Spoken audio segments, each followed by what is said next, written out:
Baik, selamat malam saudara-saudara yang saya kasih dalam Tuhan Yesus Kristus. Saya Gembala dan Jesuat. Pada malam hari ini saya akan menggunakan waktu saya untuk mengomentari atau menanggapi sebuah video yang dikirim di dinding Facebook saya mengenai cuplikan khotbah dari Pak Gilbert Dwi Mondong. Saya sangat tertarik untuk menanggapi ini, untuk menjelaskan mengenai posisi debat dari sudut pandang Alkitab. Karena ada kelompok orang Kristen yang alergi debat dan ada juga yang gemar berdebat. Nah, bagaimana sudut pandang Alkitab terhadap posisi debat dan bagaimana sudut pandang yang disampaikan oleh Pak Gilbert Dwi Mondong. Mari kita lihat cuplikan manusia baru di dalam dirinya, dalam diri siapa? Kristus. Dan dengan mengadakan apa? Damai sejahtera. Saya percaya betul orang yang kalau diselamatkan Kristus akan menjadi orang yang damai sejahtera. Bukan jadi orang yang suka cari ribut, bukan jadi orang yang suka berdebat, bukan jadi orang yang suka menyesatkan. Saya tahu hati. Oke, jadi pernyataan Pak Gilbert ini saya perlu koreksi sedikit bahwa orang yang sudah diselamatkan bukan orang yang suka cari ribut, itu betul. Bukan orang yang suka berdebat, ini tidak benar. Karena orang yang sudah diselamatkan artinya bukan suka menantang orang untuk berdebat. Tetapi Alkitab memberitahu kita bahwa sesudah kita diselamatkan, sesudah kita mengetahui yang benar dan yang salah, dan pada waktu ada upaya untuk menyerang iman kita yang benar, maka sudah sepatutnya kita melakukan perlawanan, ya, lewat apa? Melawan dan membantah pengajaran-pengajaran yang tidak alkitabiah, ya, yang tidak alkitabiah. Nah, sebagaimana Rasul Paulus, ya, kalau kita perhatikan di dalam Kisah Para Rasul pasal 15, coba kita lihat Alkitab kita, Kisah Para Rasul pasal 15, ya, kita lihat ayat 1 dan ayat 2. Kisah Rasul 15 ayat 1 dan 2. Sebab beberapa orang datang dari Yudea ke Antiokhia dan mengajarkan kepada saudara-saudara di situ, jikalau kamu tidak disunat menurut adat istiadat yang diwariskan oleh Musa, kamu tidak dapat diselamatkan. Ya, 2. Tetapi Paulus dan Barnabas dengan keras melawan, membantah pendapat mereka itu. Akhirnya ditetapkan supaya Paulus dan Barnabas serta beberapa orang lain dari jemaat itu pergi kepada rasul-rasul dan penatua-penatua di Yerusalem untuk membicarakan soal itu. Nah, coba perhatikan di sini, ya, di Antiokhia, Paulus dan Barnabas di Antiokhia. Kemudian datang sekelompok orang Kristen ke Antiokhia, menekankan bahwa keselamatan tidak hanya dalam Yesus Kristus, tetapi harus melaksanakan, ya, harus melaksanakan sunat dan juga melaksanakan hukum Taurat. Nah, ini pengajaran, ini kekristenan pada awal masa Rasul mendapat satu tantangan, mendapat satu perlawanan dari dalam kekristenan dengan sebuah doktrin bahwa keselamatan tidak hanya bergantung kepada anugerah penebusan Yesus Kristus, tetapi harus ditambah dengan sunat dan hukum Taurat. Nah, Paulus dan Barnabas, perhatikan ayat 2, ya, melawan dan membantah, ini berdebat pendapat mereka. Jadi memberikan argumentasi. Nah, kekristenan, ya, harus bertumbuh dari iman yang sehat. Iman yang sehat itu datang dari ajaran sehat. Ajaran sehat itu datang dari sebuah keyakinan yang berfondasikan kepada Alkitab. Bukan beriman dengan hanya perasaan, bukan beriman dengan semata-mata pengalaman, tetapi Alkitab memberitahu kita orang Kristen yang memiliki iman yang sehat dibangun di atas dasar pengertian. di atas dasar pengertian. Nah, Rasul Paulus dan juga Barnabas ya mengerti bahwa ajaran yang dikemukakan oleh orang yang datang dari Yudea adalah ajaran yang tidak alkitabiah. Sehingga memberikan bantahan. Rasul Paulus dan Barnabas memberikan, melawan dan membantah pendapat mereka itu. Nah, isi bantahan dari pendapat mereka tersebut bisa kita lihat bagaimana di kemudian hari. Dalam surat Galatia, Paulus menyebutnya bahwa orang-orang yang yakin dengan Injil yang ditambah dengan hukum Taurat dan juga dengan sunat adalah Injil yang lain. Ya, Galatia pasal 1. Nah, Galatia pasal 1. Kita lihat Alkitab kita. Dalam Galatia pasal 1 ya ayat 6 ya dan 7. Aku heran bahwa kamu begitu lekas berbalik daripada Dia yang oleh kasih karunia Kristus telah memanggil kamu dan mengikuti suatu Injil yang lain yang sebenarnya bukan Injil. Ya. Hanya ada orang yang mengacaukan kamu dan yang bermaksud untuk memutarbalikkan Injil Kristus. Nah, jadi Paulus menganggap bahwa orang-orang yang datang memberitakan Injil ya dengan menambahkan Injil, bahwa tidak cukup orang menerima kasih karunia Kristus untuk diselamatkan, tetapi harus ditambah dengan sunat dan hukum Taurat, maka orang-orang demikian memberitakan Injil yang lain yang sebenarnya bukan Injil. Ya, yang sebenarnya bukan Injil. Nah, di dalam Galatia pasal 5, kalau kita lihat Galatia pasal 5, ya, Galatia pasal 5 ayat 3 dan 4 dikatakan di situ, sekali lagi aku katakan kepada setiap orang yang menyunatkan dirinya bahwa ia wajib melakukan seluruh hukum Taurat. Kamu lepas dari Kristus jikalau kamu mengharapkan kebenaran oleh hukum Taurat, kamu hidup di luar kasih karunia. Ya, jadi kamu lepas dari Kristus, hidup di luar kasih karunia. Nah, jadi kalau sudah kamu lepas dari Kristus, hidup di luar kasih karunia, berarti orang yang percaya kepada Injil yang lain itu tidak diselamatkan. Tidak diselamatkan. Nah, kita lihat posisi Rasul Paulus dan Barnabas. Posisi mereka menyikapi setiap ajaran yang mereka dengar yang tidak alkitabiah, mereka melakukan perlawanan, membantah pendapat. Artinya di situ terjadi sebuah perdebatan. Jadi Alkitab tidak melarang untuk berdebat. Alkitab menganjurkan tugas seorang yang sudah diselamatkan, tugas seseorang yang sudah mengerti kebenaran, tugasnya ialah menyatakan kebenaran. Pada waktu kebenaran dinyatakan, pasti ada pihak-pihak yang tidak menerima. Pihak-pihak yang tidak menerima ini tentu meminta pertanggungjawaban. Dan pada waktu pihak-pihak yang tidak menerima meminta pertanggungjawaban, Alkitab tidak menganjurkan supaya orang Kristen berdiam diri, mengimani sesuatu yang dia sama sekali tidak bisa mempertanggungjawabkan. Tetapi Alkitab mendorong orang Kristen untuk memberi pertanggungjawaban terhadap apa yang dia yakini. Karena Tuhan ingin orang beriman dengan mengerti. Makanya dalam Efesus 5 ayat 17 dikatakan di situ, janganlah kamu bodoh, tetapi usahakan supaya kamu mengerti kehendak Tuhan. Itu. Jadi kita beriman harus mengerti. Kalau beriman tidak mengerti, sama seperti Roma 10 ayat 1 sampai 3. Giat untuk Tuhan tanpa pengertian yang benar.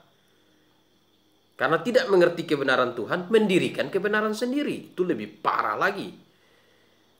Ya. Jadi orang Kristen tidak dilarang untuk berdebat. Orang Kristen dianjurkan ya yang sudah mengerti kebenaran untuk menyatakan kesalahan. Memimpin orang kepada kebenaran. Dan pada waktu kita menyatakan kesalahan, seperti yang tadi saya sudah kemukakan, pasti terjadi argumentasi dari kelompok yang berbeda pendapat dengan kita. Nah, itu sebabnya di dalam surat 1 Petrus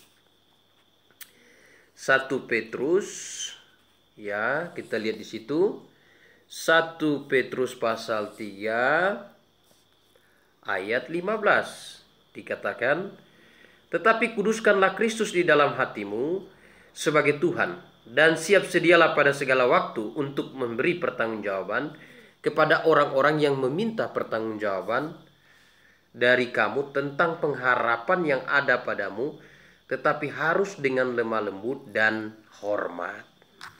Jadi kata pertanggungjawaban dalam bagian ini, memberi pertanggungjawaban ini apologian dalam bahasa Yunani, atau apologetik, berapologetik. Nah, berapologetik pastinya terjadi perdebatan, tetapi harus dengan lemah lembut dan hormat. Jadi Pak Gilbert dalam kesempatan ini juga saya ingatkan bahwa tidak perlu kita alergi dengan debat. Dan kalau ada apologetor, ada teolog atau gembala yang diminta untuk mempertanggungjawabkan iman melalui debat, justru itu Alkitab anjurkan. Justru membuktikan bahwa teolog, apologetor, dan gembala yang demikian adalah gembala yang betul-betul bertanggung jawab terhadap imannya. Betul-betul bertanggung jawab terhadap imannya. Betul-betul mengerti apa yang dia imani. Dan tentu dengan pengertian itu diajarkan kepada orang-orang yang diajar. Justru kalau seorang gembala, teolog atau apologetor mengimani sesuatu hanya yakin dan tanpa pengertian, ini bahaya. Bisa mendirikan kebenaran sendiri. Hasilnya seperti di waktu yang lalu ada yang bilang bahasa roh bisa tingkatkan imun tubuh dan sebagainya. Nah, kalau sudah begitu kan perlu ditanggapi sesuai dengan kebenaran yang absolut. Menanggapinya juga secara objektif, tentu dengan dasar firman Tuhan. Bukan menanggapi dengan perasaan pribadi, pengalaman pribadi, tapi tanggapi dengan firman. Jadi memberikan argumentasi yang objektif, yang sesuai dengan Alkitab. Karena itu yang dianjurkan Alkitab. Nah, seperti yang dikatakan di dalam 2 Timotius, mari kita lihat. 2 Timotius pasal 3 ayat yang ke-16. Di sini dikatakan, segala tulisan yang diilhamkan Allah memang bermanfaat untuk mengajar, untuk menyatakan kesalahan, untuk memperbaiki kelakuan, dan untuk mendidik orang dalam kebenaran. Jadi segala tulisan yang diilhamkan Allah memang bermanfaat untuk mengajar, untuk menyatakan kesalahan, untuk memperbaiki kelakuan, dan mendidik orang dalam kebenaran. Nah, ini jadi Alkitab bermanfaat untuk mengajar, menyatakan kesalahan. Artinya boleh terjadi perdebatan. Tapi perdebatan itu fondasinya, fondasi membangun kebenaran itu harus didasarkan kepada Alkitab. Jadi argumen yang diberikan adalah argumen yang objektif dan konstruktif. Nah itu Pak Gilbert Louis Mondong. Jadi orang Kristen tidak perlu alergi dengan debat. Dan orang Kristen apologetor, teolog, dan juga gembala yang berdebat bukan berarti mereka tidak punya damai sejahtera. Bukan berarti mereka belum diselamatkan. Salah. Justru karena mereka sudah memiliki damai sejahtera, justru karena mereka sudah diselamatkan, mereka juga rindu orang lain yang ada di dalam ketidakbenaran, orang lain yang hidup di dalam kegelapan, agar mereka bisa mengerti, tidak tetap tinggal di dalam kegelapan. sebagai bukti pertanggungjawaban iman mereka kepada Allah. Ya, jadi ini kemudian kita lihat lanjutan komentar dari Pak Gilbert. Ya. Ya. Oke, ini dinding Facebook ini. Ya, coba kita lihat.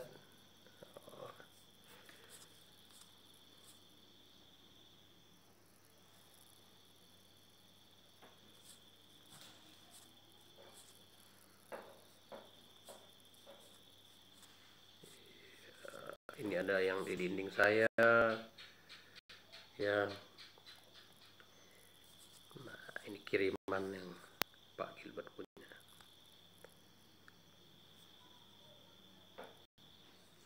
Ia telah membatalkan hukum Taurat dengan segala perintah dan ketentuannya untuk menciptakan keduanya menjadi satu manusia baru di dalam dirinya, dalam diri siapa? Kristus. Dan dengan mengadakan apa?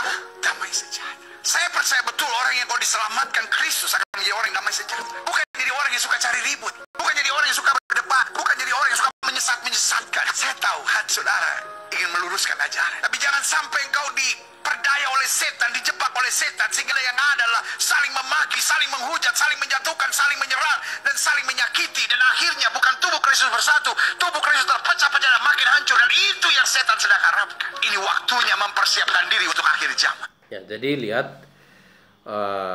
memang Alkitab tidak menganjurkan ketika tampil membela iman kita dalam argumentasi kita melakukan serangan, caci maki kepada pribadi lawan debat kita menghina, merendahkan. Nah, sebagai orang Kristen yang sudah diselamatkan, tentu tujuan kita memberikan argumentasi bukan untuk menyerang pribadi yang bersangkutan, tetapi tujuan dari apa yang kita lakukan untuk meluruskan apa yang diyakininya yang salah, yang tidak sesuai dengan kebenaran. Makanya tadi saya katakan bahwa argumen yang kita kemukakan di dalam debat haruslah argumen yang objektif dan konstruktif. Ya. Jadi bukan menyerang pribadi yang bersangkutan. Nah, debat yang seperti itu bukanlah debat yang berkenan di hadapan Tuhan. Itu sebabnya juga para apologetor, para teolog dan gembala yang tampil membela iman, ya, sudah sepatutnya kita menyampaikan apa yang harus kita sampaikan, yang objektif dan yang konstruktif, dan tidak perlu kita menyerang pribadi yang bersangkutan. Ya, tidak perlu kita menyerang pribadi yang bersangkutan. Bahkan kalau perdebatan itu tidak mendatangkan suatu kebaikan tidak mendatangkan kebaikan, tapi mendatangkan satu hal yang merugikan bagi iman Kristen, seharusnya tidak perlu. Ya, melawan dan membantah yang akhirnya terjadi debat kusir itu kalau tidak mendatangkan kebaikan tidak perlu. Rasul Paulus menasihatkan kepada Timotius, ya, kalau kita lihat di dalam surat Timotius, ya, pasal 2 ini, ya, pasal 2, kalau kita lihat ayat yang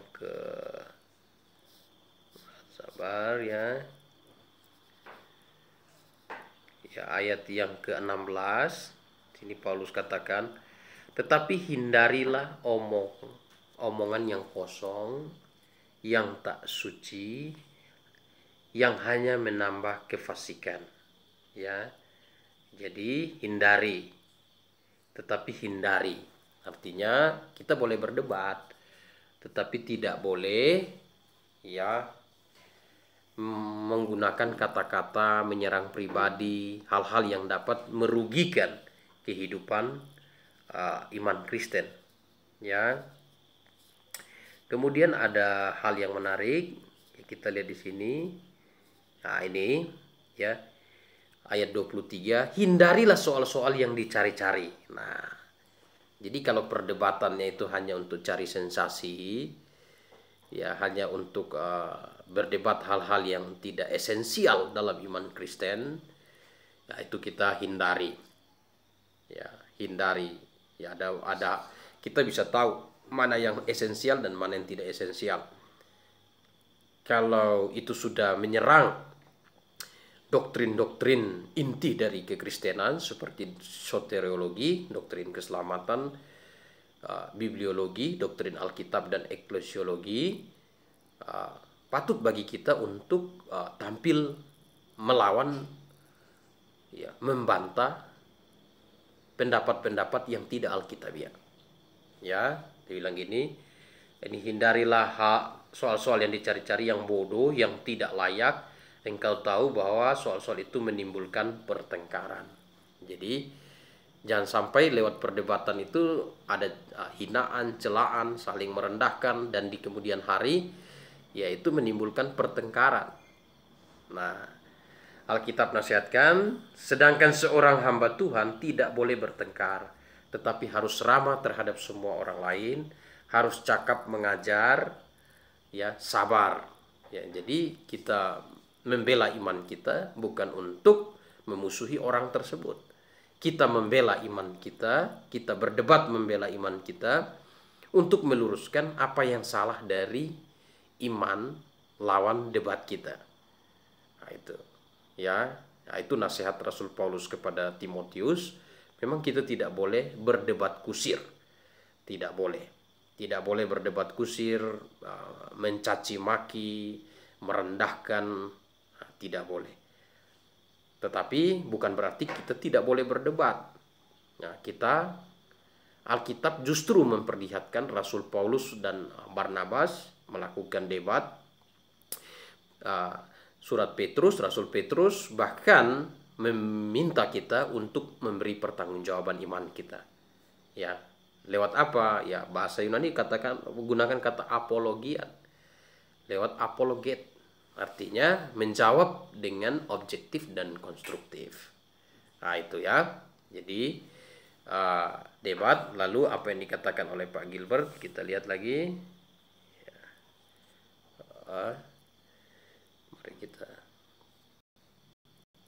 Iblis mau gereja sibuk dengan perdebatan supaya kita nggak punya waktu untuk penginjilan. Orang menginjil itu bukan karena mau menang. Orang menginjil itu karena mengasihi, karena ingin melihat jiwanya diselamatkan.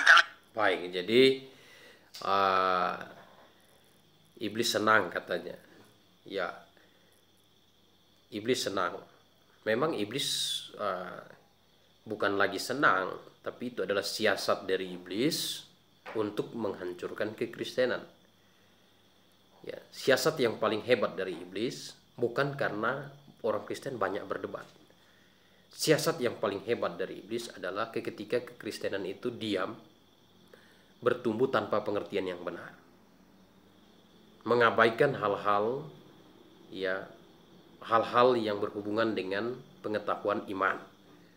Padahal di dalam 1 Timotius pasal 2 ayat 3 dan 4, ya, Allah menghendaki supaya semua orang diselamatkan dan memperoleh pengetahuan akan kebenaran. Jadi sesudah orang selamat, hal berikut yang dikehendaki Allah ialah memperoleh pengetahuan akan kebenaran.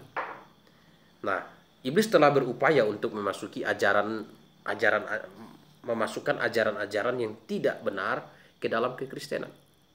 Di masa lalu ada pengajaran Ebionit, ada pengajaran Gnostik, ya, dan berbagai macam ajaran-ajaran yang dibawa oleh orang-orang yang mengatakan dirinya sebagai orang Kristen, tapi sebenarnya ajarannya menyimpang dari kebenaran Tuhan.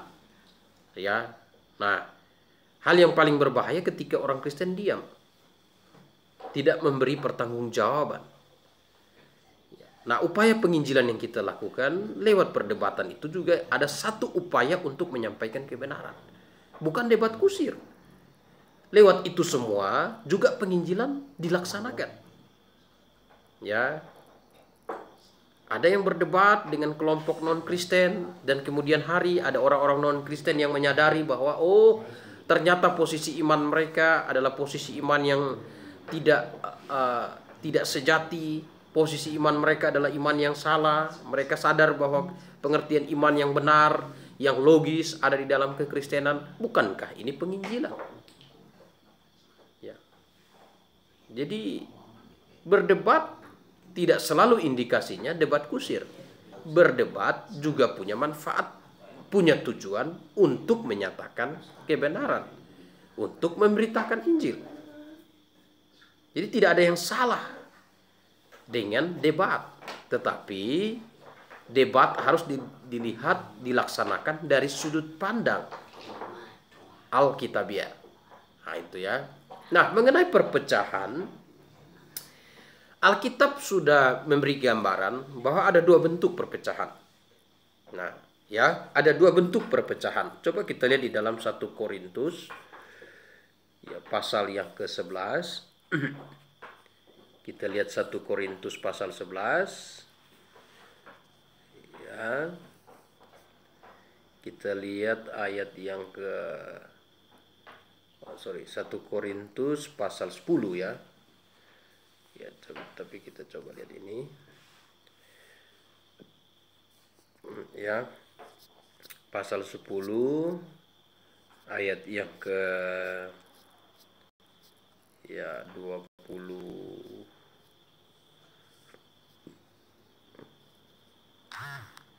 Ya. Ya.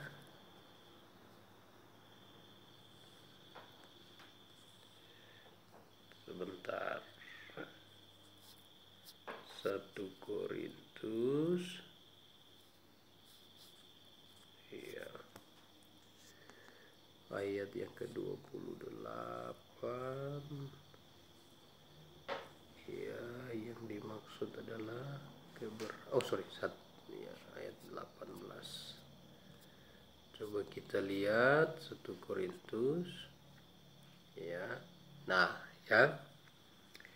Ayat 17, 18 dan 19. Dalam peraturan-peraturan berikut, aku tidak dapat memuji kamu sebab pertemuan-pertemuan itu tidak mendatangkan kebaikan, tetapi mendatangkan keburukan. Sebab pertama-tama aku mendengar bahwa apabila kamu berkumpul sebagai jemaat, ada perpecahan di antara kamu, dan hal itu sedikit banyak aku percaya. Ya, hal itu sedikit banyak aku percaya. Sebab di antaramu harus ada perpecahan. Ya, supaya nyata nanti siapakah di antara kamu yang tahan uji. Nah, ini jadi sebab di antara kamu harus ada perpecahan. Nah, perpecahan kalau kita lihat di sini ini karena pengajaran heresi. Dalam bahasa aslinya bisa kita lihat itu ya, ada kata ya, nah ini ya, degar kai heresis. Perpecahan di sini, yang dimaksud perpecahan di sini adalah penyimpangan secara doktrinal. Jadi Alkitab katakan bahwa ada perpecahan. Ada yang katakan tubuh Kristus jangan dipecah-pecah. Tapi dari awal sudah Alkitab katakan, ketika ada penyimpangan, ada yang menyimpang dari ajaran yang benar, justru diharapkan ada perpecahan. Supaya yang murni tetap terjaga, yang terkontaminasi terpisah dari yang murni. Jadi ini berbicara tentang local church separation. Begitu. Nah, tubuh Kristus kalau kita lihat, nah, tubuh Kristus itu kumpulan dari orang-orang percaya, bukan kumpulan dari semua gereja yang ada di dunia, tapi kumpulan dari orang-orang percaya di dalam satu tempat, satu lokasi, yang seia sekata, sehati sepikir, berdasarkan 1 Korintus pasal 1 ayat 10. Itu. Ya. Jadi perpecahan itu pasti ada. Nah, tapi tentu Alkitab tidak menganjurkan perpecahan itu terjadi oleh karena hal-hal yang sifatnya subjektif. Hal-hal yang sifatnya dunia, lahiriah. Dalam hal ini, hal-hal yang berhubungan dengan hal-hal yang subjektif. Tetapi Alkitab justru menganjurkan perpecahan kalau sudah berhubungan dengan hal-hal yang objektif. Adanya penyimpangan secara doktrinal. Itu ya. Jadi kemudian yang terakhir saya tanggapi bahwa dengan aktifnya kita diminta untuk pertanggungjawaban iman dan perdebatan justru bagus. Itu justru satu upaya penginjilan. Ya, upaya penginjilan. Nah, di dalam kita menyampaikan Injil, memberitakan Injil, itu adalah upaya dari kita untuk memenangkan jiwa. Upaya dari kita untuk memenangkan jiwa, tentu motivasi kita dalam memenangkan jiwa oleh karena rasa kasih. Ya. Di dalam Amsal pasal 11 ayat 30. Coba kita lihat Amsal 11 ayat 30. Ya, Amsal 11, ya kita bisa lihat ayat 30. Ya. Di dalam teks Indonesia, hasil orang benar adalah pohon kehidupan, dan siapa bijak mengambil hati orang. Nah, kata siapa bijak mengambil hati orang dalam King James memenangkan jiwa. Nah, coba kita lihat dalam teks bahasa Inggris, ya. The fruit of the righteous is tree of life, and he that wins soul is wise. Ya, the fruit of the righteous is a tree of life, and he that wins soul is wise. Jadi siapa yang memenangkan jiwa itu bijak. Memenangkan jiwa. Jadi ada upaya untuk memenangkan jiwa. Ya, lewat pemberitaan Injil ada banyak model pemberitaan Injil yang kita bisa sampaikan. Lewat khotbah kita, lewat penginjilan pribadi, lewat seminar, lewat kunjungan, lewat aktivitas-aktivitas yang mendukung pemberitaan Injil, ada banyak. Ada banyak. Nah, itu sebabnya lewat video ini saya ingin menyampaikan kepada kita pada kesempatan ini, orang Kristen tidak perlu alergi dengan debat. Dan orang Kristen yang ada di dalam dunia perdebatan, berdebatlah sebagai seorang yang mempertahankan iman, bukan untuk debat kusir, tetapi berdebatlah secara objektif dan konstruktif. Ya, jadi ini tanggapan saya terhadap video yang ada di wall saya. Saya Gembala dan Jesuat dari Kupang, Nusa Tenggara Timur. Maranatha.